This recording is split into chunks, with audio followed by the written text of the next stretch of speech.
ভিজা মাটির উপরে হাইটেন না, তাহলে কিন্তু হায়াত কমবো। কথা খেয়াল করছেন? ভিজা স্যাঁতসাঁতা কিছু মাটি আছে না, বা পানি থাকে, কাদামাটি পয়সা যায়, ওগুলোর মধ্যে কিন্তু হাঁটবেন না। যদি হাঁটেন, মাইক্রোস্কোপ যন্ত্র দিয়ে দেখেন আপনার পায়ের নিচে অনেক ছিদ্রি আছে, এত বড় বড় ছিদ্রি। ওই পায়ের ওই ছিদ্রির ভিতর দিয়া কৃমি ডুববে, কৃমি পেটে যাবে, যকৃতের মধ্যে সেই কৃমি আপনার যাবে।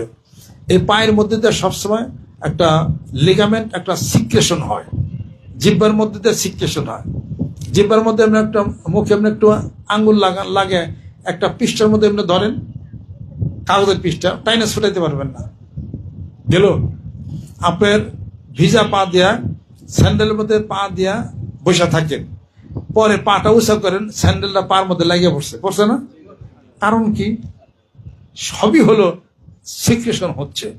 এই অতএব যখন এই পায়ের মধ্যে যখন ভিজা মাটিতে থাকেন, প্রচুর পরিমাণ সমস্ত কৃমি আপনার পেটে যায়, আপনাকে দুর্বল করে ফেলবে। আপনার একটা তাড়াতাড়ি মরবেন, তার আপনার এটা হলো আপনার হলো চিহ্ন। সুস্থ থাকেন, ভালো থাকেন।